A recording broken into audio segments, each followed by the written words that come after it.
Ok. Miguel, primeiro de tudo, agradecer-te a tua disponibilidade, que é Obrigado eu pelo convite. um privilégio para mim poder estar a debater alguns temas contigo e perguntar-te algumas questões que tenho sobre esta área da performance. Vou-te só pedir que te apresentes, só uma breve introdução. Ok, como disseste, o meu nome é Miguel, Miguel Souza, se me quiserem procurar nas redes sociais. Eu sou diretor de performance desportiva na Combine Academy. Combine Academy é uma boarding school, ou seja, uma escola onde recebemos atletas que estão aqui a tempo inteiro, vivem aqui, comem aqui, treinam aqui, fazem tudo aqui. E basicamente o meu trabalho aqui é, é controlar todos os aspectos da performance, aquilo que nós chamamos os 4 pilares da performance, que é mentalidade, o movimento, a nutrição e a recuperação. Ok. Já trabalhaste também cá em Portugal, certo? Sim, eu comecei em Portugal, eu sou português, sou natural de Oliveira do Hospital, não sei se conheces, se não, mas é ali uma terra perto de Coimbra. E sim, fiz a minha formação académica toda em Portugal e trabalhei essencialmente no basquetebol, trabalhei com o Sampaense Basket e trabalhei com o Avarense. Depois mudei-me para a Suécia, estive a trabalhar na Suécia com o Nehro Basket, uma equipa da primeira liga de basquetebol lá, e pronto, e depois daí fiz o meu transfer aqui para os Estados Unidos e este é o meu segundo ano aqui, já é a minha segunda época, vim em agosto de 2018. Ok, então podemos começar por aqui. Gostava de saber quais é que foram as diferenças que tu notaste mais em termos de cultura de treino, seja cá, em termos de cá em Portugal, da nossa cultura de treino, e aquela que tens aí com que trabalhas agora. Pronto, a nível de cultura de treino, especialmente no que toca ao basquetebol, eu trabalho essencialmente com o basquetebol, mas não só. Nós aqui temos beisebol, temos futebol. Este ano não tivemos a modalidade de futebol, mas vamos voltar a introduzir no próximo ano. E temos golfe. Este ano tive a possibilidade de delegar o trabalho de beisebol para outro preparador físico e eu ficar mais responsável exclusivamente com a parte do basquetebol, mas não vai ser sempre assim. Para o ano vou ter contacto com outras modalidades e o ano passado também tive contacto com outras modalidades. Mas falando um pouco mais no basquetebol, que é a área com que eu trabalho mais aqui e é o principal motivo pelo qual vim para os Estados Unidos. A grande diferença passa, pronto, é questão cultural. Em Portugal é tudo futebol, futebol, futebol. Vai a um campo cá fora na rua e o pessoal está a jogar à bola, está a jogar futebol. Aqui no basquetebol, aqui nos Estados Unidos o pessoal joga outro tipo de modalidades e especialmente o basquetebol. Qualquer casa tem uma tabela de basquete. Quando a gente vai passar na rua vemos os atletas, os miúdos, digamos, a jogar basquete e a fazerem pick-up games, etc. Pronto, e então o nível cultural do basquetebol aqui é muito diferente da cultura portuguesa. A cultura americana é muito diferente da cultura portuguesa. E o que é que isso leva? Isso leva a que os atletas nesta modalidade normalmente estejam mais desenvolvidos tecnicamente, porque têm mais contacto com a modalidade em horas extra-treino e em horas extracurriculares, porque é aquilo que eles fazem no, no dia a dia, um passatempo. E tudo fora das aulas é tudo baseado no basquetebol, não é? Pois é, muito basquetebol. Também se joga outras modalidades aqui, o pessoal também joga beisebol e futebol americano e etc. Mas aquela que é mais fácil de jogar na rua e que o pessoal se dedica mais, que seria mais comparável ao futebol aí em Portugal, é o basquetebol aqui. Pronto, e depois aqui o que há é uma cultura de trabalho brutal. Os atletas treinam mais do que se treina em Portugal e isso parte muito de como o país está organizado. Aqui o que acontece é que o desporto está essencialmente, o desporto é feito essencialmente nas escolas e não há tanto não há tanto os clubes e das equipas extra-escola, a não ser em períodos de verão. Ou seja, durante o ano letivo o desporto está ligado às escolas. E o que acontece é que aqui estudar nos Estados Unidos é bastante caro, especialmente a nível estudos universitários. E o que acontece é que os atletas que são bons normalmente ganham uma bolsa de estudo e têm estudos de borla, acabam por ter os estudos de borla ou pagam uma porção mais pequena, dependendo de qual é o scholarship que o atleta tem.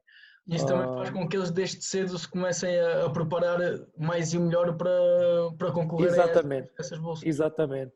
O que acontece em Portugal muito é que a exigência a nível desportiva aumenta com a exigência a nível escolar. E como não há benefícios por ser bem-sucedido a nível desportivo, há muita gente, ou muitos atletas que poderiam vir a ser bons e podiam vir a ser atletas de alto rendimento que acabam por deixar as modalidades porque têm de seguir os estudos e porque têm ambições a nível académico que não os deixa dedicar tanto tempo à modalidade.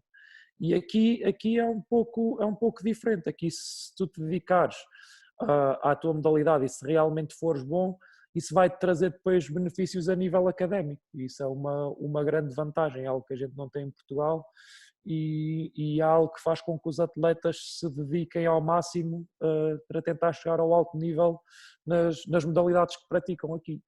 Pronto, essa é a grande principal diferença que eu encontro a nível cultural no basquetebol em Portugal e no basquetebol aqui nos Estados Unidos. Isso faz com que eles já comecem a ter essa cultura desportiva logo desde muito pequenos, porque o que se nota muito aqui mesmo trabalhando nos clubes fora das escolas, porque é como se trabalha aqui no desporto em Portugal, chega-se a trabalhar com já juvenis e júniores, que já são quase nível de rendimento, quase séniores, e não se consegue já fazer um trabalho mais virado para a performance porque eles nem as bases têm. E isso vem muito desta cultura desde pequenos. Sim, mas tens razão no que dizes, mas às vezes há várias formas de chegar ao alto rendimento. E uma das coisas, um dos grandes problemas que nós temos aqui nos Estados Unidos, em especial, e especialmente no basquetebol, é a questão da especialização precoce. Isto é o quê? Às vezes há atletas que se dedicam a uma modalidade em exclusivo, desde muito cedo, e que acabam por não passar por outras modalidades que os podem permitir desenvolver algumas habilidades motoras que depois os podem ajudar não só a terem uma melhor performance na modalidade a qual se vão dedicar mais tarde, mas também que os pode ajudar a desenvolver um repertório motor que os vai ajudar a estarem a reduzir o seu índice de incidência de lesões. Pronto, e essa é uma das coisas que nós tentamos combater aqui e mesmo em Portugal também com o futebol, nós queremos tentar com que os atletas tenham um grande repertório motor e uma das melhores coisas que se pode fazer para que isso aconteça é que os atletas em idades jovens pratiquem várias modalidades e que depois, a posteriori, se comecem a especializar mais numa modalidade. Como às vezes é impossível fazer esse tipo de approach por causa dos pais, das ambições dos pais, das ambições dos atletas, às vezes dos treinadores, etc. O que a gente tenta fazer aqui, como eu te disse já, um dos nossos pilares da performance é o movimento. O que a gente tenta fazer aqui é tentar dar aos atletas um grande repertório motor, não só focando-se no treino planeado, mas também focando-se em tudo aquilo que envolva um estilo de vida ativo, que envolva os atletas mexerem-se E isto tem a ver também com as atividades que a gente faz, extra treino e extraescolares, por exemplo, fazer hiking, ir às montanhas, ir ao top golf, fazer algumas atividades, outras modalidades que são um bocado diferentes, e aqui nos Estados Unidos também há esse benefício de haver sítios de lazer onde se podem desenvolver outro tipo de habilidades motoras. E pronto, é um pouco por aí. Há sempre esse risco da especialização precoce, e é algo que a gente tem sempre de tentar combater. Pois, no fundo, é tentar mesmo combater essa falta de experiências que eles não tiveram quando eram mais novos. Exatamente, exatamente. E isso acontece não só aqui, mas também noutros países. Acho que há E muito aqui em aquela Portugal, ideia então, de... como tu falaste, no caso do futebol acontece muito mesmo, em que focam-se muito logo desde pequenos e há experiências que podiam ter sido benéficas mesmo para a sua performance no futebol, e que muitos padrões de movimento, mesmo o próprio correr, mesmo o padrão do próprio correr, não foi adquirido só por esta experiência só de futebol. Eu não noto muito isso também. Há vários padrões. O correr, nem tanto, o correr é uma ação específica no futebol, mas, por exemplo, lançar, desenvolver algumas habilidades de conexão treino inferior com treino superior, coordenação óculo-manual, que depois podem vir a ser benéficas. Mesmo uma pessoa, quanto mais atlética for, melhor é, especialmente no que toca a reduzir o índice de lesões. Pois, até porque o aumento da performance está diretamente associado à diminuição do risco de lesão. Um atleta Exatamente. mais forte, mais rápido, torna-se mais resiliente ao esforço que vai estar exposto. Exatamente, e quanto maior capacidade de exposição ao treino o atleta tiver e exposição ao jogo, melhor. Um atleta que não esteja constantemente lesionado vai ter mais horas de treino, vai ter mais horas de jogo, e pode ajudar a equipa a chegar à vitória ou ao sucesso mais facilmente se for um atleta resiliente. Claro. Bom, André, Miguel, vou já pôr aqui um tópico que tinha aqui guardado, que eu li recentemente o livro do Michael Boyle, do treino funcional. Eu Uhum. queria te perguntar qual é que é para ti o conceito do próprio treino funcional e como é que tu o utilizas na tua própria programação e treino com os teus atletas. Pronto, o treino funcional, na minha perspectiva, é treinar os músculos para a função que eles realmente têm.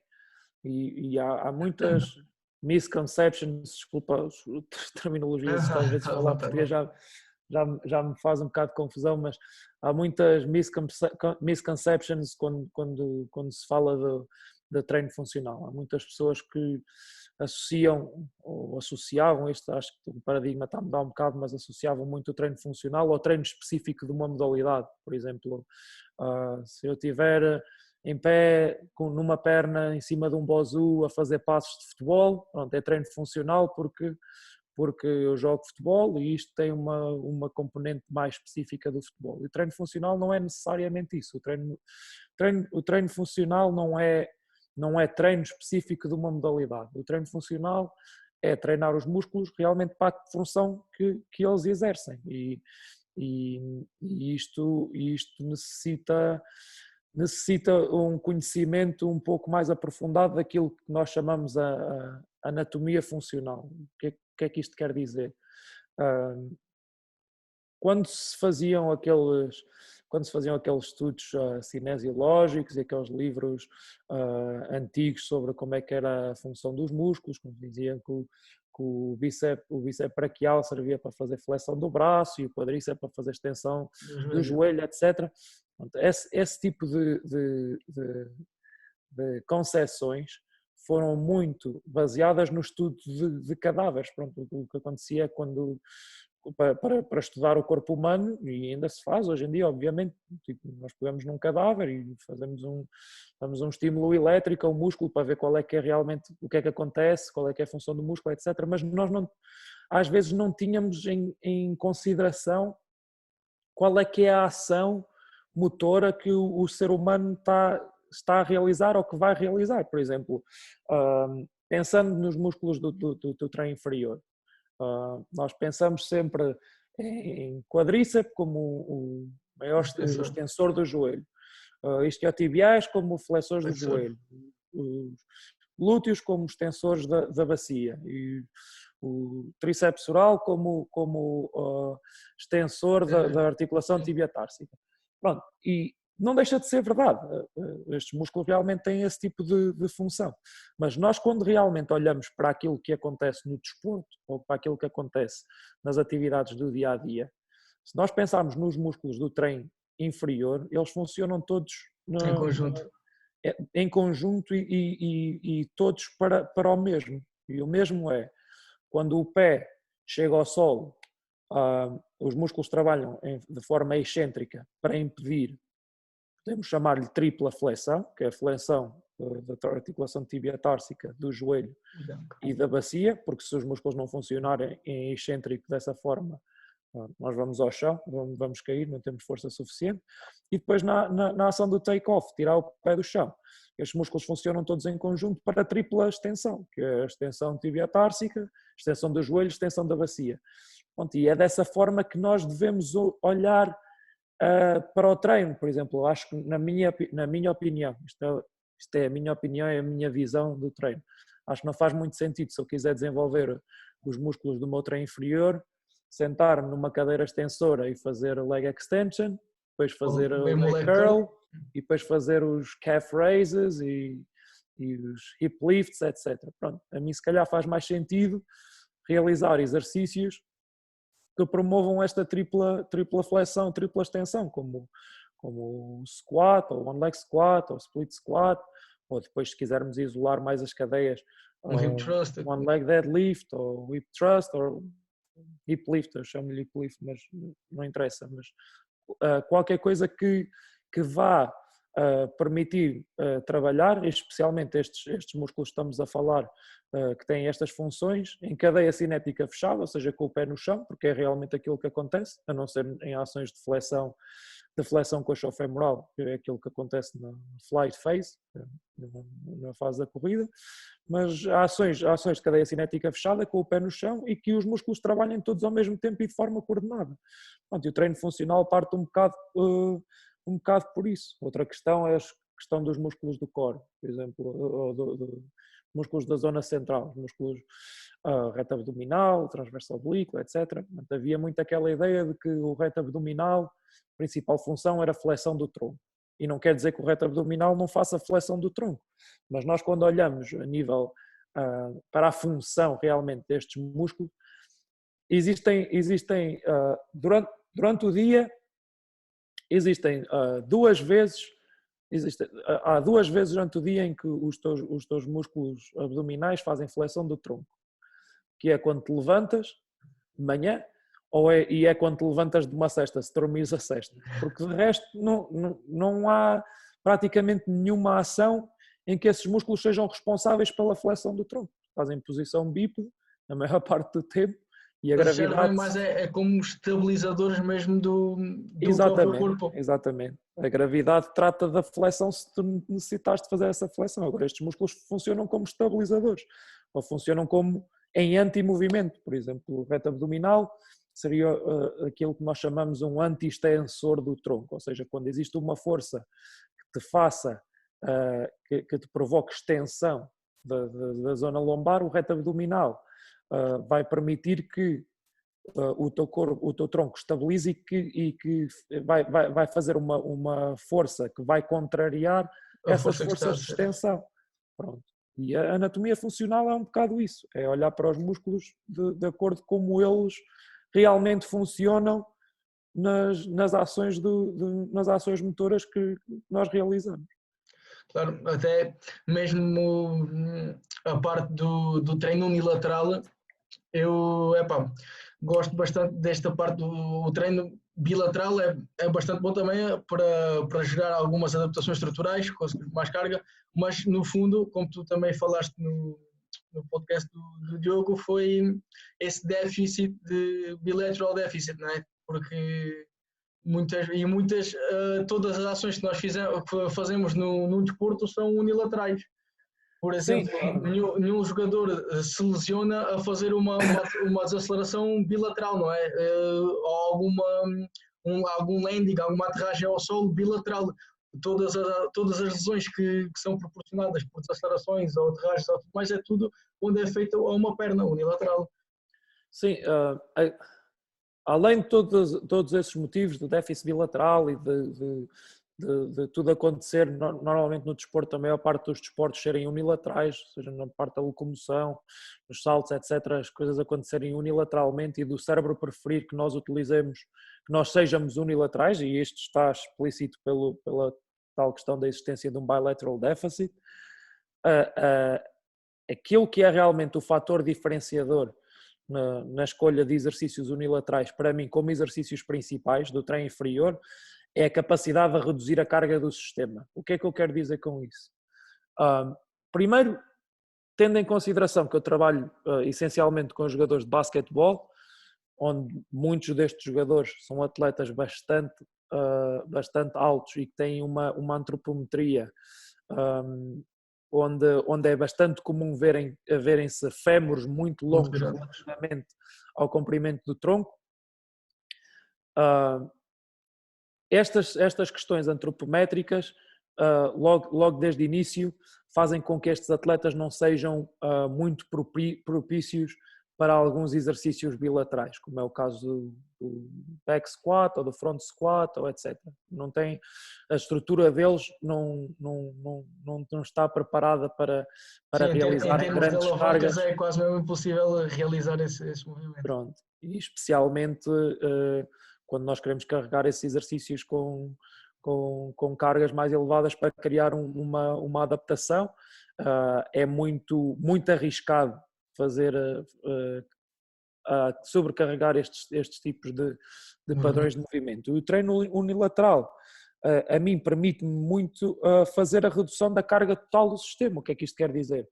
Eu, se passar o treino para uma perna, eu consigo pôr menos carga no atleta a nível total, mas depois a nível relativo para aquele lado que nós estamos a trabalhar vai acabar por ser tanto ou mais do que seria uma carga para num exercício bilateral, ou seja, o treino unilateral, o principal motivo e a principal razão pelo qual nós fazemos muito treino unilateral é esse, é que nos permite ainda criar as adaptações que nós queremos, mas com menos carga total no sistema e fazendo com que o treino seja mais seguro. Mas há muita gente que fala da questão do equilíbrio e do balance e não sei o quê, mas isso depois que estás numa perna vai criar instabilidade e não vais ser tão capaz de sobrecarregar o exercício e tal. E eu não vejo isso acontecer. Isso não, até pelo contrário, eu quando comecei a usar muitos dos exercícios unilaterais, notei mesmo isso, foi a transferência de um padrão de movimento bilateral para unilateral, e o que acontecia era que os atletas, em termos de equilíbrio, não tinham estrutura suficiente para equilibrar o corpo naquele padrão de movimento. Mas com o passar do tempo, o que notei foi essa mesma, o trabalho depois também de estabilização em termos da zona central do core, é que houve uma grande evolução em termos desse padrão e que teve uma grande transferência depois para a parte do rendimento, da performance. Exato, e essas adaptações, esse ganhar de balance, etc., são coisas que demoram muito pouco tempo a serem ganhas, e depois a partir daí é muito fácil carregar esses padrões de movimento. Eu tenho atletas a fazerem cargas brutais, um one leg straight leg deadlift, alguns a fazer one leg squat, split squat, e nunca tenho tanto esse problema, especialmente em atletas avançados, de que o equilíbrio seja um fator limitador para carregar o padrão de movimento, percebes? Então... Aliás, esse próprio equilíbrio ou desequilíbrio até muitas vezes pode ser um fator de de risco de lesão no próprio Exato. desporto, na própria E é performance. benéfico trabalhar unilateralmente também por causa dessa questão, porque por causa do balanço unilateral, pronto, quando a gente começa a olhar para aquelas questões dos subsistemas de estabilização, como o Lateral Stabilization Subsystem, o subsistema anterior oblíquo, posterior oblíquo, pronto, estas são situações onde se nós tivermos uma visão holística daquilo que estamos a fazer a nível do treino de força, estas conexões entre cadeias cinéticas é algo que nós estamos a potenciar mais quando estamos a fazer treino unilateral.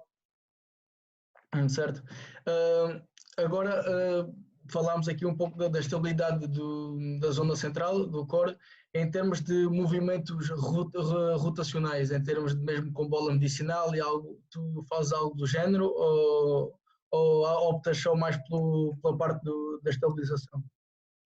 Não, nós trabalhamos em rotação também, mas se nós fizermos uma análise do movimento, o que acontece é que esta rotação que acontece vem maioritariamente dos hips, da articulação coxofemoral e da zona torácica. Então, qual é que é o nosso processo? Nós procuramos a estabilização dos músculos da zona central em antirrotação, e essas são normalmente as primeiras fases. Falamos no half kneeling chop, half kneeling lift, um anti-rotation press, o landmine anti-rotation, estes exercícios de antirrotação para promover essa estabilidade dos músculos da zona central. Nós depois começamos a progredir para dynamic chops e dynamic lifts e push-pulls e este tipo de exercícios que já envolvem alguma rotação, mas pronto, lá está, esta rotação se nós analisarmos bem o movimento e se tentarmos fazer o movimento de forma correta, a maior parte da rotação não vem da zona lombar, vem da zona torácica e da zona coxofemoral. A ideia é essa, é olhar para aquilo que nós chamamos o joint by joint approach, não sei se estás familiarizado. Sim. É basicamente uma teoria que diz que o nosso corpo está alternado entre articulações ou zonas articulares Estáveis e imóveis, não é? A prioridade é mobilidade e estabilidade. Nós quando olhamos para a zona lombar, a prioridade deve ser estabilidade. Pronto, lá está, os exercícios em contramovimento.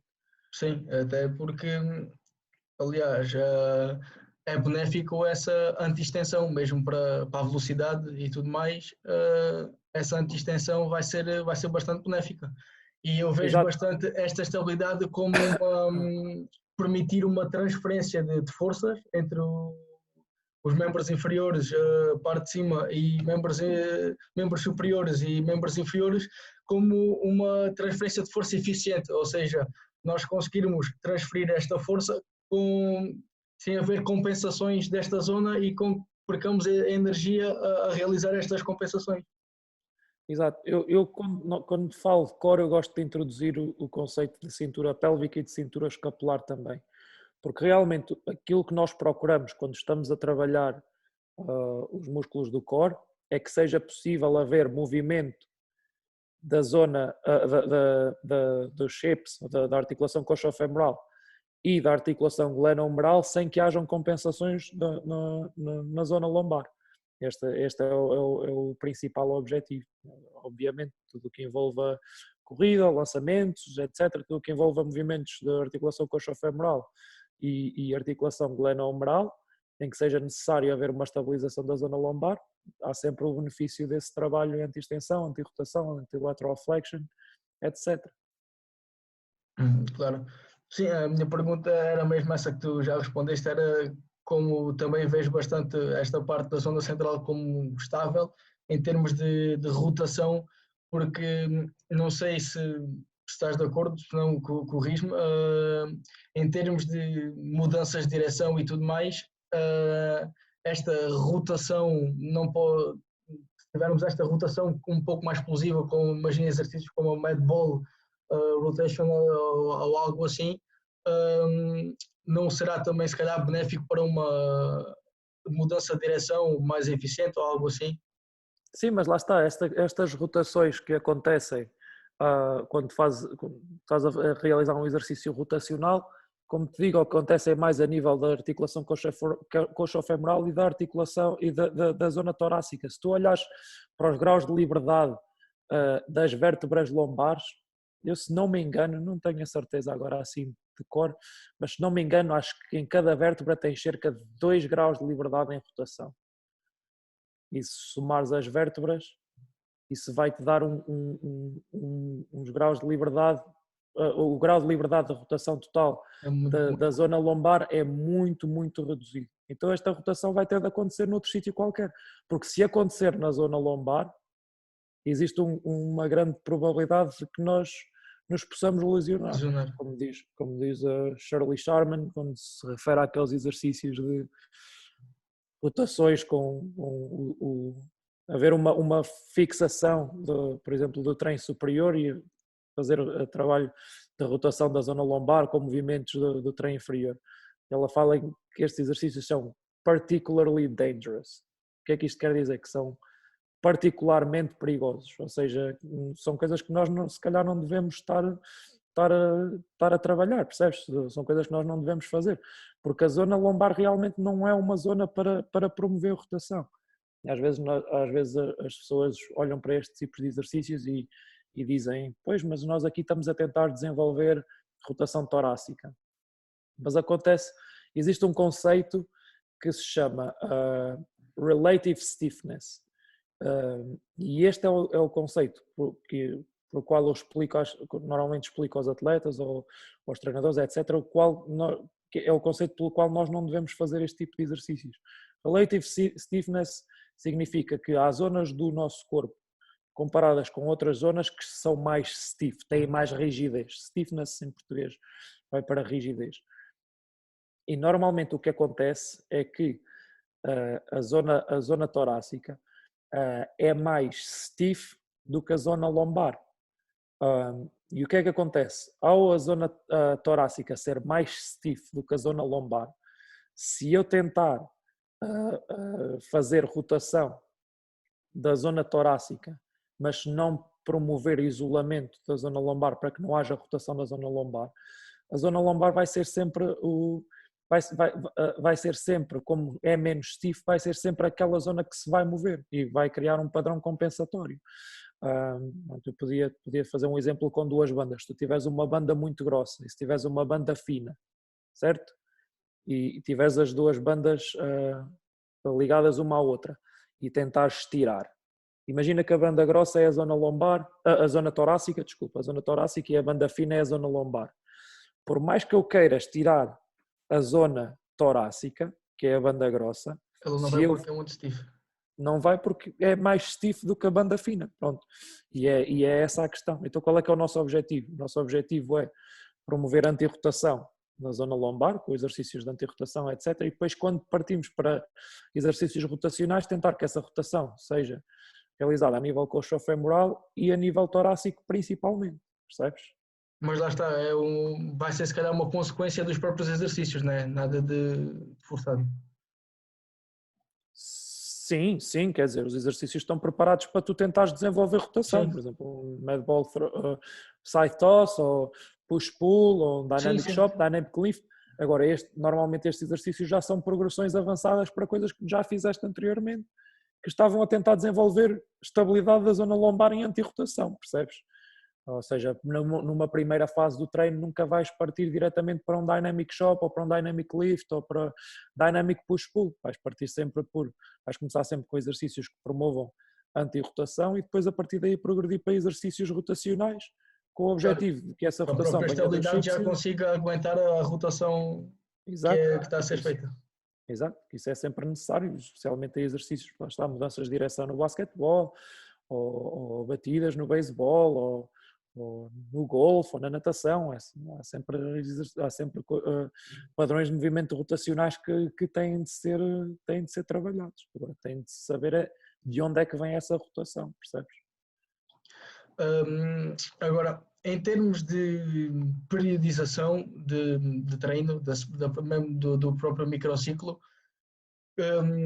como é que tu realizas como é que tu enquadras o próprio treino de força, potência e o próprio conditioning nessa semana?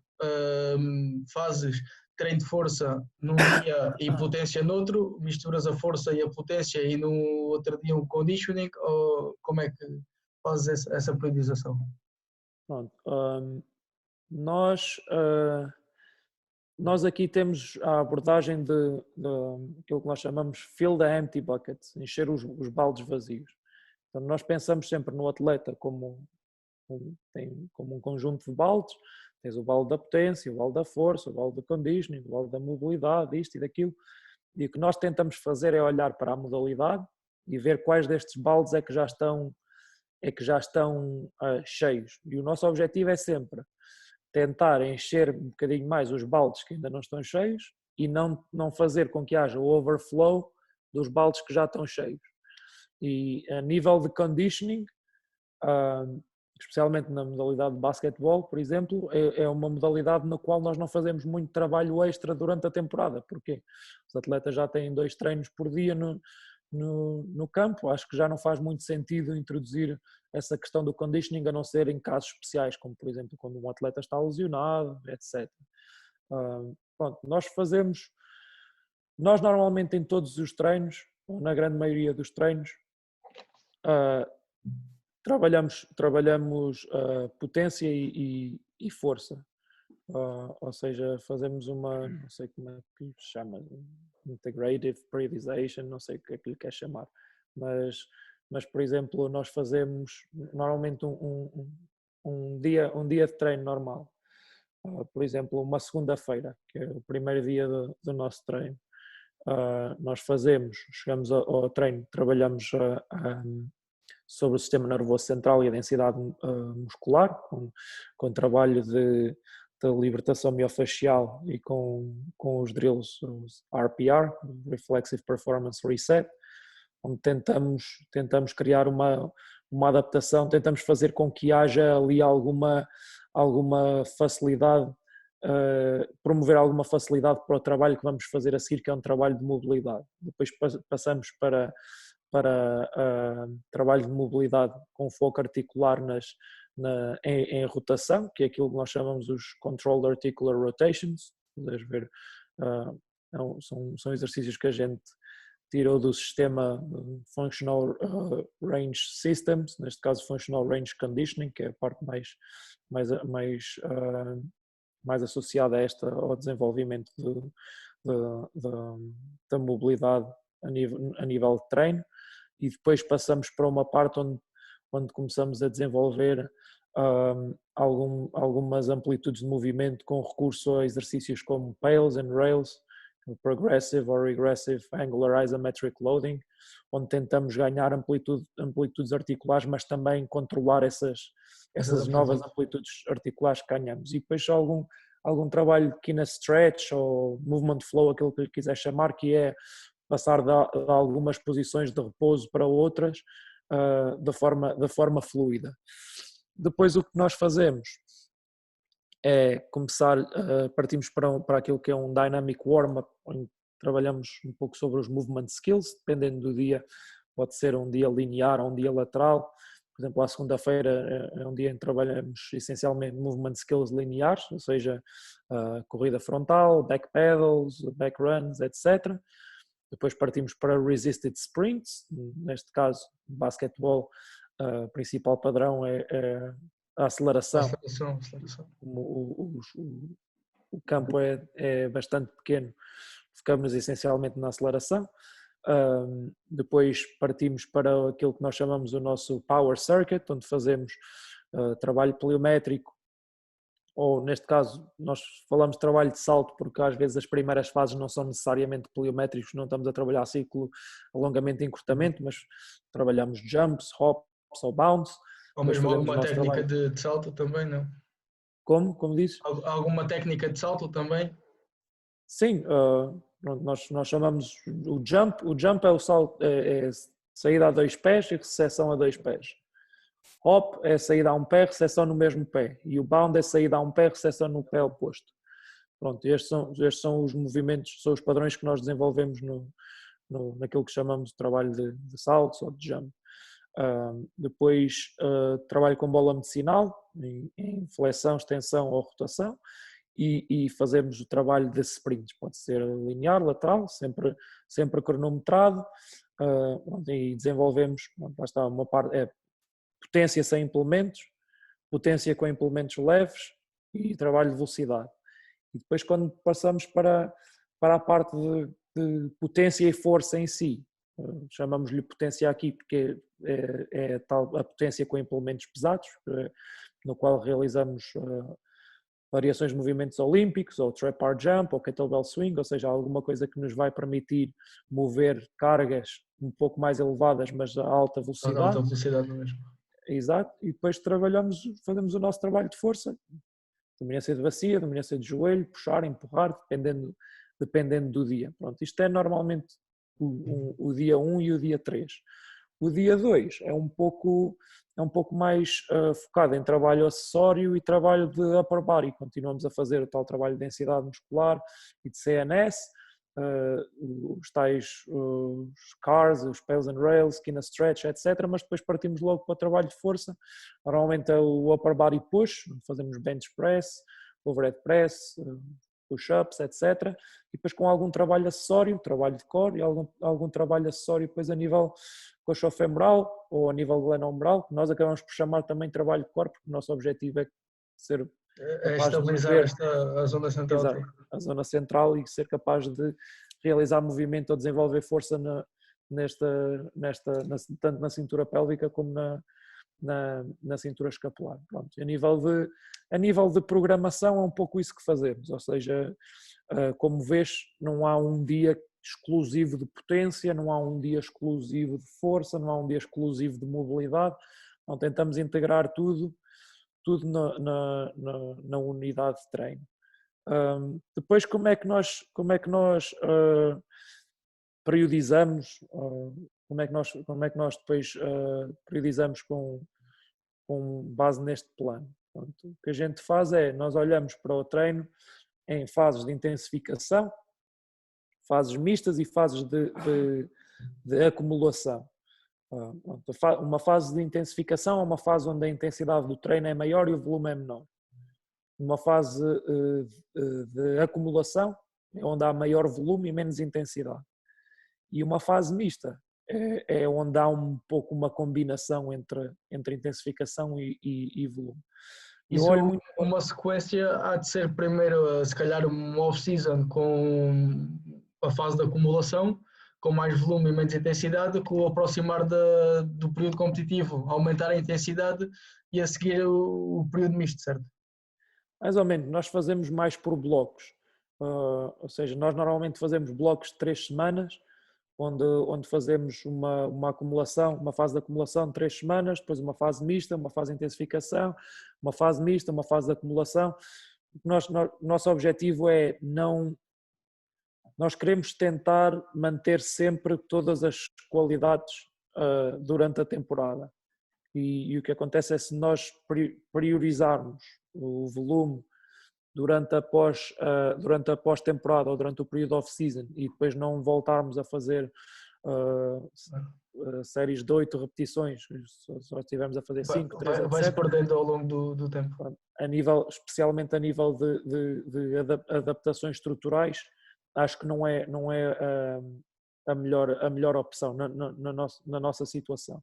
O nosso volume nunca é muito alto. Porquê? Porque nós temos a possibilidade de ter muito contacto com os atletas. Ou seja, nós treinamos 5 a 6 vezes por semana no ginásio, que é algo que há muitas equipas não têm capacidade de fazer este approach, mas nós temos os atletas, temos bastante tempo de contacto com os atletas. Isso assim conseguem dividir esse próprio volume pelos vários dias e não acumular exatamente, tudo no mesmo. Pelos vários dias da semana. Agora, quando nós falamos a nível da acumulação, intensificação, etc., tem um pouco a ver com o número de repetições que nós fazemos nas nossas séries. Nós normalmente fazemos 3 séries, eu sou apologista de realizar 3 séries. Normalmente fazemos uma série de aquecimento, não é necessariamente uma série leve, mas é uma série em que a carga ainda não é aquela que é prevista fazer, ou não é a carga máxima que nós queremos fazer para aquele dia. Nós realizamos uma série principal, que é onde tentamos realizar a carga prevista para aquele dia, e depois fazemos uma série ajustável. Série ajustável é, se na série principal eu não realizei as repetições que devia realizar com aquela carga, vou ter de reduzir um bocado a carga. No fundo, usar o sistema de RPE, não? Para ajustar no próprio dia a carga. Sim, não é RPE, porque nós não estamos a utilizar uma escala subjetiva de esforço, mas como é que se diz agora a sigla? Repetitions in reserve. PRE, é o Progressive Resistance Exercise, Sim. basicamente, ok. Pronto, então nós olhamos para a série principal e depois na terceira série é uma série ajustável. Depois utilizamos muito o modelo que é aquilo que eu chamo Easy Strength, que é algo que eu tirei do Pavel e do Dan John, que é nós tentamos sempre com que os atletas se sintam confortáveis com estarem desconfortáveis, ou seja, o meu objetivo a nível de treino de forças e qualidades físicas, o nosso objetivo nunca é sobrecarregar o atleta de forma a que ele não esteja pronto depois para ter alta performance no campo, tanto no treino como na competição. Então o que nós tentamos fazer é começar com um approach um pouco mais soft, por exemplo, imagina, primeira semana de treino, vamos pensar num exercício como um deadlift, por exemplo, trap bar deadlift, que é um dos exercícios que realizamos. Imagina, a primeira semana de treino eu digo ao atleta, pronto, eu quero que escolhas uma carga em que te sintas confortável a fazer 5 repetições para este exercício. Imagina, o atleta seleciona 100 kg para fazer 5 repetições no trap bar deadlift. Pronto, na segunda semana eu quero que ele faça 6 repetições. Então eu vou-lhe pedir, olha, segunda semana vais manter a mesma carga, mas agora em vez de 5 vais fazer 6. Terceira semana já quero que ele faça 7. Na quarta semana já quero que ele faça 8. E depois mantenho as 8. Faço 8, 8, 8, que é a tal fase de acumulação, certo? E depois vou voltar para uma fase mista em que já faço 8, 6, aumentando a carga, 4 aumentando a carga. Depois vou para a fase de intensificação, por exemplo, 3, 3, 3. E depois volto outra vez, 5, 6, 7. E qual é que é o objetivo com isto? O objetivo é nós estarmos sempre a tentar aumentar a carga que o atleta está a realizar, ou seja, aumentar a força do atleta, sem que o atleta realmente note uma grande diferença de semana a semana naquilo que está a acontecer e que ele se mantenha... que está a criar. Exato, e que ele se mantenha sempre confortável com as cargas que nós estamos a realizar. Então é um pouco esse o approach que nós fazemos.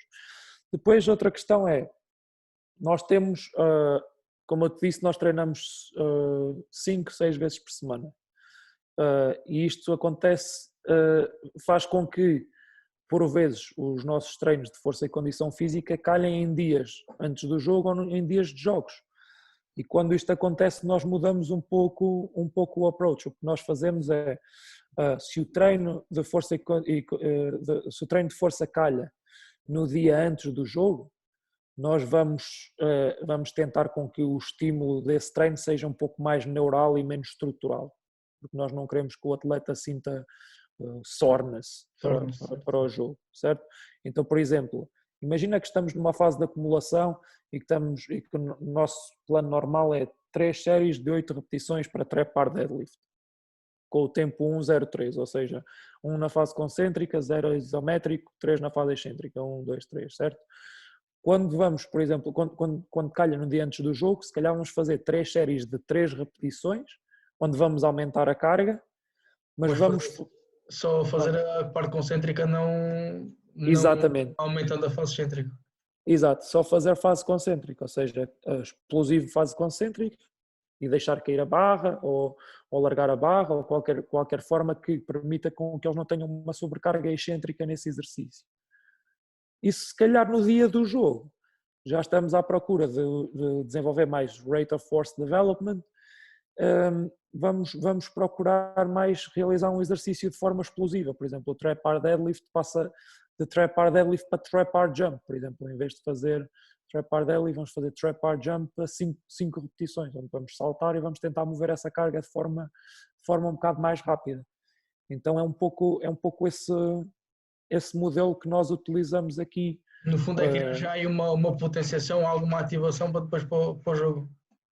Exatamente, não sei se há realmente um transfer por causa do tempo que nós demoramos a fazer o treino no ginásio para aquilo que acontece no jogo, mas ao fim e ao cabo o que nós estamos a fazer é ainda a dar um estímulo de treino ao atleta, que não vai fazer com que ele esteja depois fatigado na competição, que é o nosso objetivo, é que eles depois no fundo, na competição tenham alta performance. Não vai, se conseguir ter algum potenciar, exatamente.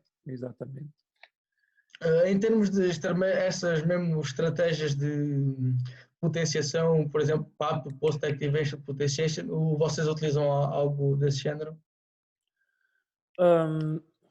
Nós temos uma fase, especialmente no off-season, que nós chamamos de complex phase, quando nós emparelhamos um exercício de força. Por exemplo, vou dar o exemplo, o trap bar, vou dar o exemplo, por exemplo, chin-up, ok? Fazemos um chin-up, fazemos séries de 5 repetições para o chin-up, 3 vezes 5, e logo a seguir ao chin-up vamos fazer, por exemplo, um mad ball slam. Ou seja, é uma fase onde tentamos emparelhar um exercício de força com um exercício pliométrico, com um exercício de potência com implementos leves. Agora é assim, existe potenciação, há vários estudos que depois dizem, há estudos que agora dizem que para haver realmente uma potenciação, para o atleta saltar mais e etc., numa situação desta de contraste, que é preciso haver um longo período de recuperação. Mas será que isso depois vai a longo prazo, será que isso depois vai ter os efeitos que a gente quer, que é realmente aumentar o vertical jump ou aumentar a potência de treino superior, etc. Será que isso vai ter resultados a longo prazo? Pronto, isto é uma questão a curto prazo. Ainda não sabemos muito bem o que é que acontece nessa situação, mas nós fazemos isto só mais numa questão de dar alguma variação no treino, ou às vezes quando não temos tempo suficiente para realizar aquele primeiro circuito que eu te falei há pouco na estrutura, que é os pliométricos, ou salto com mad ball e com sprint. Às vezes numa situação onde não temos tempo suficiente para integrar este circuito, tentamos emparelhar depois com o treino de força. Pronto, emparelhamos com o treino de força, que assim conseguimos fazer o 2 em 1. Pronto, às vezes é uma questão mais logística do que propriamente uma questão científica em si, percebes? Sim. Sim, no fundo é uma ferramenta que deve ser usada mesmo para poupar algum tempo, porque como tu falaste em termos de longo prazo, também não sei se haverá algum benefício naquela sessão, com aquela ativação e potenciação que criamos no sistema nervoso, podemos ter alguma melhoria, mas depois a longo prazo, e mesmo antes de uma competição, com o tempo que se cansa, com o tempo que se tem entre o exercício e o começo do jogo, também não sei se vai ter algum benefício advindo daí. Exato, há coisas que nós às vezes aplicamos e que as pessoas olham e pensam que nós estamos a fazer uma coisa, os tais post-activation potentiation, e afinal a gente está a realizar aquilo por um motivo completamente diferente, porque às vezes as coisas não funcionam dessa forma. Eu não acredito que eu fazer um treino de ginásio de manhã e depois ter um jogo à tarde, com os saltos que eu fiz de manhã, que vão aumentar a impulsão vertical à tarde. Não acredito que isso aconteça. Agora, se eu conseguir pôr um treino de manhã e se conseguir fazer com que o atleta ainda venha ao ginásio e que realize qualquer coisa que não o vá prejudicar na competição, mas que ele mantenha a tal consistência de vir ao ginásio e treinar e fazer alguma coisa, pronto, esse é o nosso objetivo principal, percebes? No fundo mesmo até pode ser mesmo para benéfico em termos de não potenciar, mas em termos de acordar o próprio corpo com algum exercício já antes do próprio jogo. Exato, e criar adaptações depois a longo prazo. que é o que eu estou a dizer, às vezes não tem a ver com potenciar aquilo que vai acontecer da parte da tarde, mas tem a ver com realizar aquilo. Se eu fizer aquilo todas as semanas, a É longo mais uma prazo peça vou no criar puzzle, uma claro. adaptação. É mais uma Exatamente, peça no puzzle, exatamente. claro. Até porque agora fiz há pouco tempo uma certificação do Dan Baker na Exos e ele, nestas estratégias, ele falava um pouco sobre Post-Activation Potentiation no Trap Bar Deadlift, em que o convencional é usar o 90% do MRM para 3 repetições. E o que ele dizia é que nós o queremos ativar e recrutar mais neste tipo de ativação são fibras rápidas para depois conseguirmos ter uma transferência para a performance. E essas fibras rápidas são ativadas e recrutadas com a velocidade da própria contração. Ou seja, será que este 90% do RM não vai pode ser um estímulo pesado, mas ao mesmo tempo pode ser um estímulo lento que não recruta aquilo que possamos estar a querer recrutar. Claro, por isso é que há que ser complementário, por isso é que nós, para além de fazer os tais, o trap bar deadlift com cargas elevadas, seja 8 repetições, seja 3, seja 5, seja 4, seja o que for, depois também realizamos Olympic liftings e trap bar jump e pliométricos e etc. Pronto, é uma questão complementária, percebes? Acho que tem de haver um pouco, tens de treinar um pouco de tudo. No treino estamos sempre a surfar a curva, a força-velocidade. Tentar atingir um pouco de tudo. Sim, no E fundo acho que é como tu falaste, é preencher os próprios copos que vão estando, porque não vale a pena estarmos a deitar por fora num copo se os outros vão estar vazios, né? Mais vale termos todos a meio do que ter um a passar por fora. exatamente. Às vezes não vai, e às vezes não é necessário olhar para um exercício só porque tem uma determinada característica que por exemplo, o tal trap bar deadlift 90%, 3 repetições. Só porque esse exercício é realizado lentamente, não quer dizer que não tenha benefícios e que depois não tenha uma complementarização com outros exercícios que acabem por, por em conjunto trazer um aumento da performance. Sim, claro, e em termos de adaptações, em termos de força, mesmo neurais, irá ter, claramente, ali naquela estratégia é que não, se calhar não iria ser a melhor opção, mas Exatamente. claramente que irá ter, porque eu vejo tudo como uma caixa de ferramentas, em que nós Exato. temos que ver as ferramentas que temos, depois temos que analisar o contexto e das necessidades do próprio atleta e ir a buscar as ferramentas que se adequam ao contexto e às necessidades para.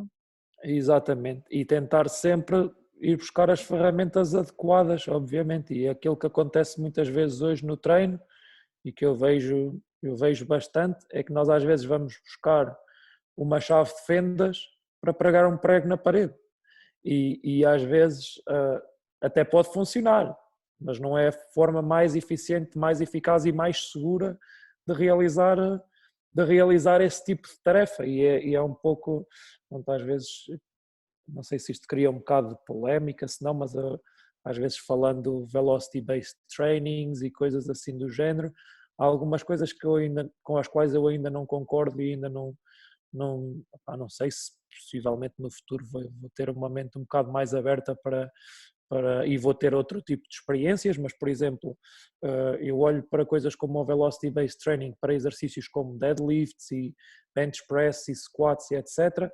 E não vejo um benefício tão grande assim.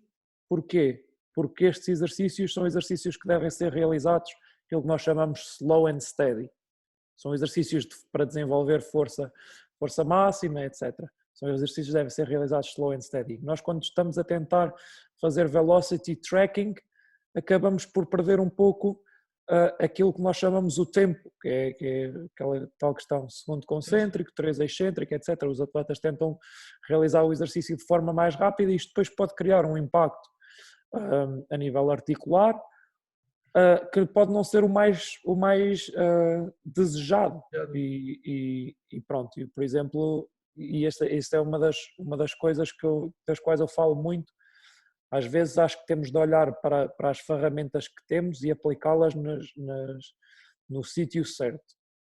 E, por exemplo, acho que o tracking de velocidade, e isto pode ser uma teimosia minha, e até posso mudar de opinião amanhã, mas acho que o tracking de velocidade, vejo muita coisa por aí que não me faz sentido a mim, porque a nível de segurança e de eficiência e de eficácia até, acho que não estamos a utilizar os melhores métodos. Lembrei-me agora porque estavas a falar do curso do Dan Baker, eu também o fiz, que é acerca especialmente do Velocity Based Training. Não, este é capaz de chegar também dele ter uma. Este era mesmo, ele era bastante sobre o uso das correntes e das bandas elásticas para treino de força e potência, e como elas poderiam, não numa fase primária em que o atleta tem que primeiro criar uma boa base de força e de potência para se conseguir evoluir, mas numa de estimular também o atleta com novos materiais, mas que possa também dar um implemento a. Tem razão, estou a fazer confusão.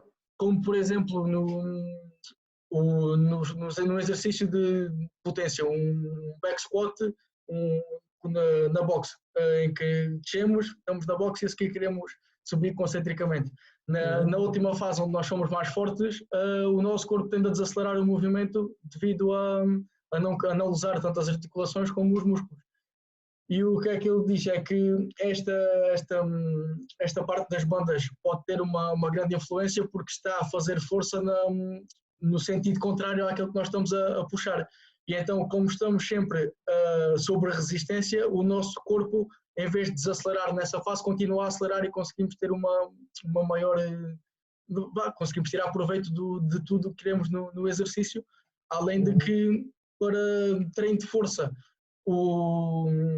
a parte de cima, onde somos mais fortes, a parte de cima do movimento vai ser sempre mais forte e vamos ter sempre mais resistência, porque quando a banda está alongada vai ter sempre mais resistência, e cá nesta última fase, ou seja, é como ele diz, é enganar o próprio sistema nervoso, ou seja, ele aqui diz, isto é demasiado peso, não conseguimos levantar, mas depois quando chegas à última fase do movimento, que é onde tens menos força, aquele sticking point, as bandas deixam de ter ação e tu vês, se calhar o peso já não é tanto, consigo levantar, mas depois continuas a ter aceleração em toda a fase do movimento.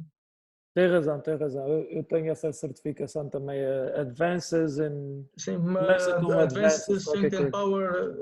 É isso, eu estava a fazer confusão. Acho que por causa do Dan Baker também estar associado com a Push, acho eu, qualquer coisa assim do género, acho que já me fartei de ler coisas do Dan Baker relacionadas com Velocity Based Training, mas tem razão aquilo que estás a dizer. Mas sim, eu por acaso até estava a pensar nesta fase do Velocity Based Training, mas naquela situação que te falei do próprio de potenciação dos 90% do RM serem demasiado pesados. Ou seja, se nós tivermos um Velocity Based Training para calcular a velocidade da barra nesse exercício, conseguimos ter uma noção de se a barra está a ser movida a uma velocidade que queremos ou se o peso tem que ser diminuído. Sim, mas na minha... Mas em termos de própria gestão de treino, também ainda não estou muito bem dentro do assunto do Velocity Based Training, mas sim. Aquilo que eu vejo é que, mesmo numa situação dessas, onde cargas elevadas, etc., quando tentas mover uma carga a elevada velocidade, num exercício de força, como o caso do deadlift, acho que a técnica que acaba por não ser a mais correta. Mas é a minha opinião e é as experiências que eu tenho tido e aquilo que eu tenho brincado um bocado com Velocity Based Training, mas pronto, mas é uma opinião pessoal. Até posso vir a mudar qualquer dia, mas neste momento é aquilo que eu penso. Sim, sim, mas para voltarmos ao pouco onde estávamos, no fundo é tentarmos, depois aqui de ver o conhecimento que temos sobre as várias ferramentas que temos ao nosso dispor, né? No fundo, se calhar mais vale não usarmos uma ferramenta que vimos, se calhar, um profissional a usar, se não a soubermos usar, não é? Mais vale usarmos uma Exatamente, mais básica que esteja ao nosso dispor, mas que tenhamos a certeza do que estamos a fazer. exatamente. E às vezes há aquela questão, a gente fala, há uma frase que é um, the teacher comes when the student is ready. Ou seja, às vezes nós ainda não estamos preparados para determinadas coisas e necessitamos um bocado mais tempo e de explorar e às vezes depois acabamos por mudar de opinião e algumas destas ferramentas que a gente fala e que há pessoas a utilizar em determinados níveis e que nós às vezes não estamos de acordo, nós acabamos por mudar de ideias com as experiências que vamos tendo e com as pessoas com quem vamos falando e os podcasts, como estamos a fazer agora, e etc., acabam por às vezes abrir-nos a mente para outras coisas. Mas pronto, a ideia, fim ao cabo, a ideia é sempre tentar utilizar as ferramentas corretas para a Sim, task, como sim, estava a para a ter dito, tarefa que queremos realizar. para a tarefa que queremos realizar. Exatamente. Sim, mas assim, em termos de, só para acabarmos, também já vamos aqui quase, ou mais, se calhar, que uma hora. Em termos de avaliações, eu no próprio livro do Michael Boyle, ele tem lá muitos exemplos de como realizar avaliações, neste caso funcionais, em termos de repetições, em termos de flexões, chin-ups, ir aumentando a carga para ver até onde é que o atleta consegue ir, para testarmos a própria força. Como é que são essa base dessas avaliações de força, potência e condicionamento que realiza? Nós tentamos sempre que as nossas avaliações e a nossa monitorização do treino seja integrada no nosso sistema de treino. Pronto, o que acontece é nós no início, quando recebemos um atleta, nós entrevistamos o atleta, tentamos saber alguns dados sobre ele, especialmente quais é que são os objetivos dele no que toca ao sports performance, ao performance training. Tentamos saber qual é que é o seu training age, ou seja, qual é que é a sua idade de treino, se eles já treinaram no passado, o que é que eles já fizeram, se foi só força, se tiveram velocidade, etc, não sei o quê. E tentamos saber qual é que é quais é que são qual é que é o seu historial de lesões, quais é que são as lesões que eles têm no momento e que eles já tiveram também no passado. E depois fazemos um screening, utilizamos o Functional Movement Screen, fazemos o Functional Movement Screen dos atletas todos e depois começamos a partir, olhar para aquilo que conseguimos sacar do screening e deitamos o atleta na marquesa e tentamos olhar para articulações individualmente quando detectamos que há alguma coisa que tem de ser explorada um bocadinho mais ao detalhe. E depois tiramos uma data de dados antropométricos, especialmente a envergadura, a altura e o peso corporal. Também Alguns outros. para ter algum controle sobre a massa gorda, a massa magra e o peso. Sim, nós não Não fazem avaliamos muito, algum controle disso? não avaliamos muito massa gorda, massa magra, mas tentamos manter um controle do peso corporal dos atletas, de acordo com os objetivos deles e dos nossos objetivos. Alguns têm de aumentar o peso corporal, outros têm de diminuir. Temos a questão da nutrição, que é algo que é um pilar bastante importante para nós, para que haja também este controlo da composição corporal. Nós utilizamos um sistema, não sei se estás familiarizado, que é o Precision Nutrition, no qual eu fiz uma certificação nível 1 do Precision Nutrition e então aplico alguns dos conceitos do Nutrition Coaching com os nossos atletas. E depois temos algumas avaliações avaliações da performance, velocidade linear, velocidade lateral, o standing jump, o max jump, etc., que vão um pouco de encontro às avaliações que eles fazem neste caso no basquetebol, no draft combine, que é para os atletas terem um bocado de noção em que nível é que eles estão a nível de atleticidade comparado com os big performance na modalidade deles. Mas depois a nível de avaliações do dia a dia, nós depois pegamos nos resultados que temos, especialmente da FMS e das articulações em geral, da mobilidade e do historial de lesões e dos objetivos, e depois partimos os atletas em grupos, dividimos os atletas em racks, dependendo de em que grupo é que o atleta está, e programamos, temos um programa geral de treino, mas depois individualizamos o programa de acordo com estas coisas que os atletas nos dizem. Por exemplo, um atleta que não tenha capacidade de manter uma estabilidade da zona dos músculos do núcleo central, enquanto faz a flexão glenohumeral, por exemplo, se calhar em vez do overhead press com halteres, se calhar vamos utilizar um landmine, por exemplo, ou seja, tentamos adaptar o plano de treino de acordo com os dados que recolhemos dos atletas.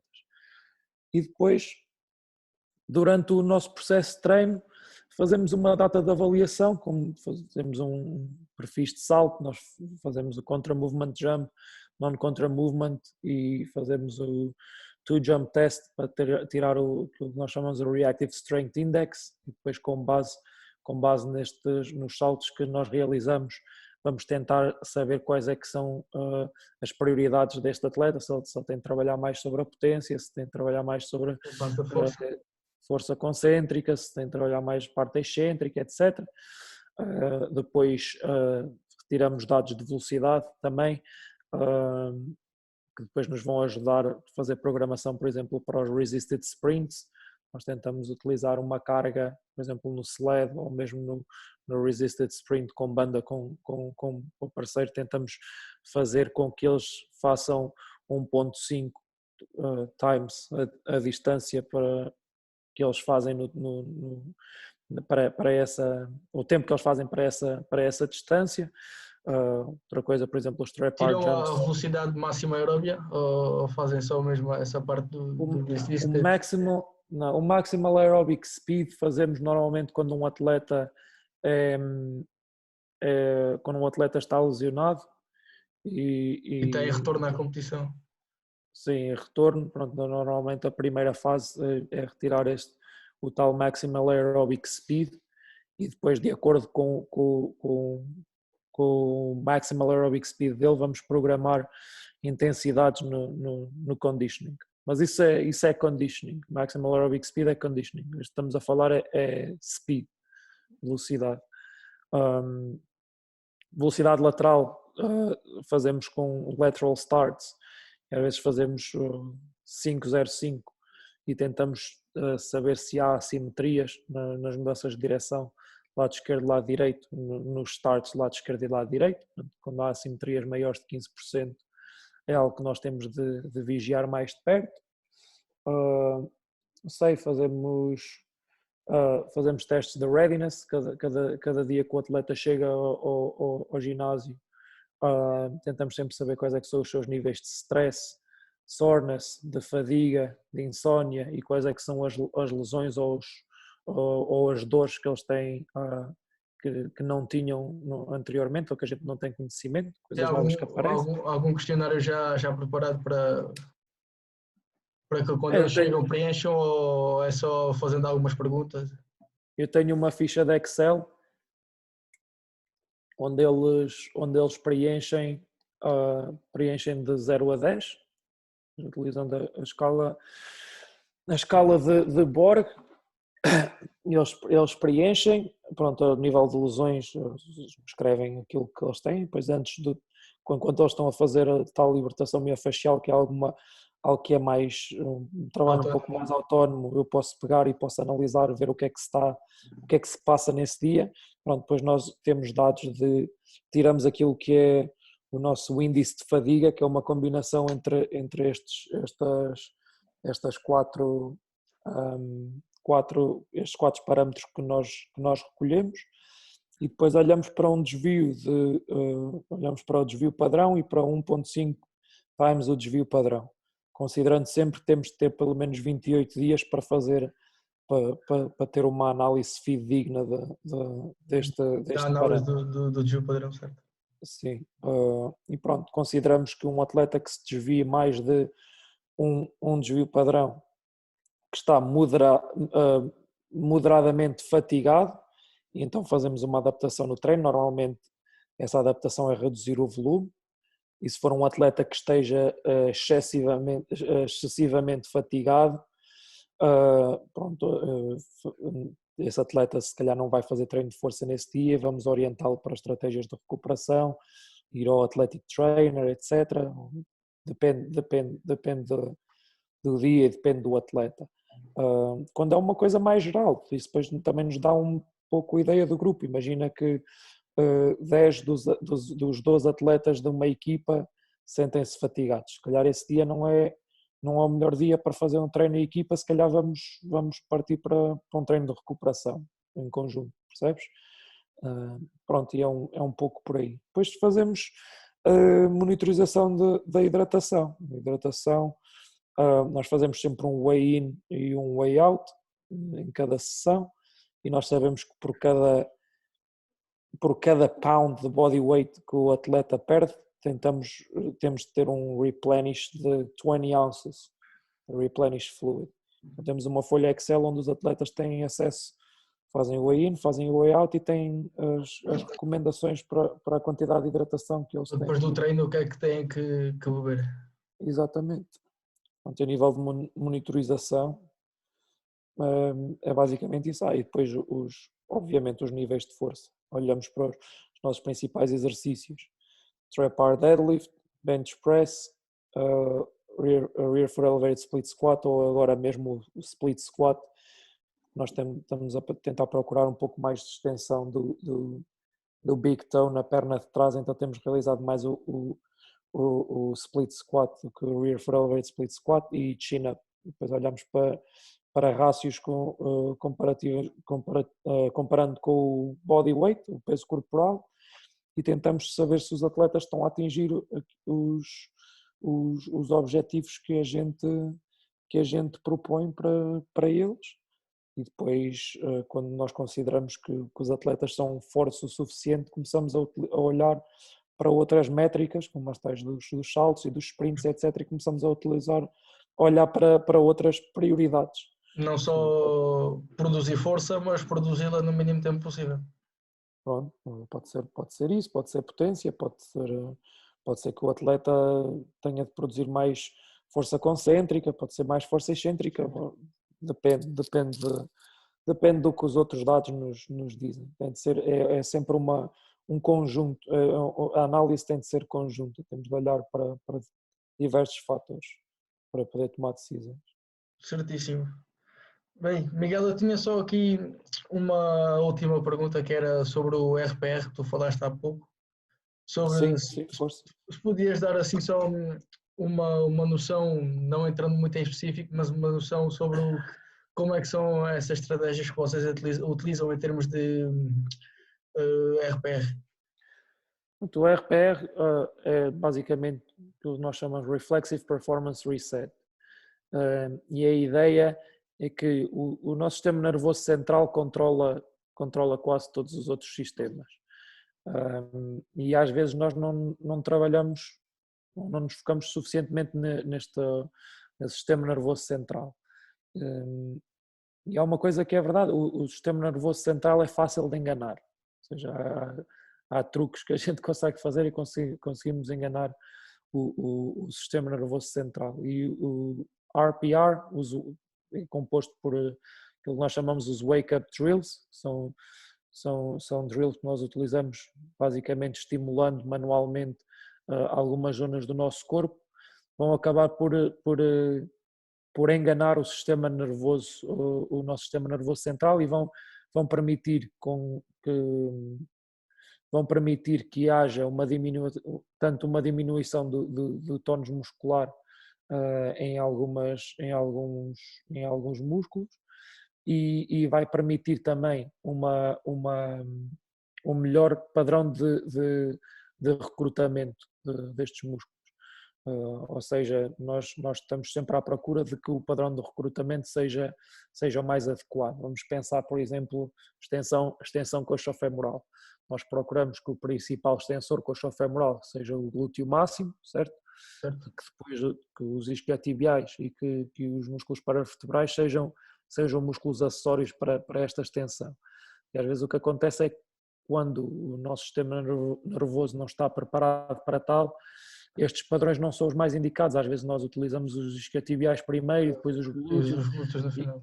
e isto pode levar a lesão. Então o que nós tentamos fazer com o RPR é enganar o sistema nervoso, dar-lhe um estímulo para que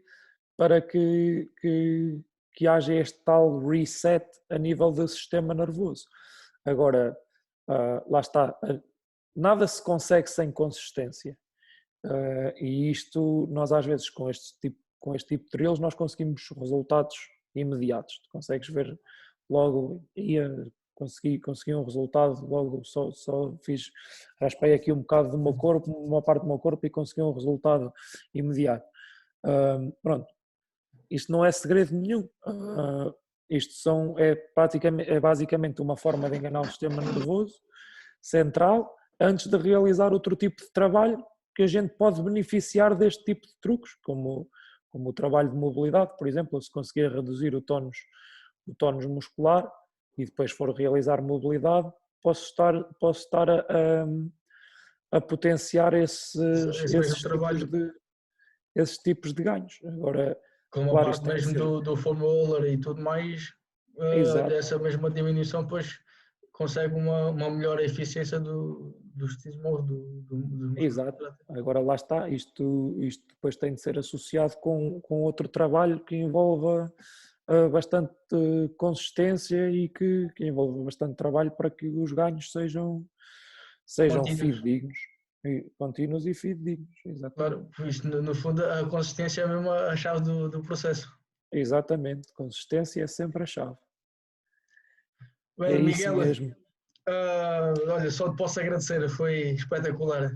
Nada, João, qualquer coisa, já sabes, podes contar comigo, podes me contactar sempre, tens o meu contacto agora, e é isso, vamos falando. Foi um prazer fazer parte deste podcast, espero que tenha ajudado e Muito que, mesmo.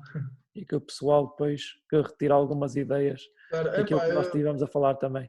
como eu já disse aqui se calhar algumas vezes, epá, isto foi feito de uma forma mais egoísta, então tudo o que eu faço aqui é tudo para retirar para mim. Isto, a partilha é mesmo que os outros possam retirar o mesmo que eu, é mesmo acrescentar Claro, mais um pouco de valor. exatamente. É isso. Bem, Miguel, muito Vá, obrigado, 5 estrelas. tchau, obrigado eu. Tá, Vá, obrigado. grande abraço. Tchau, tchau.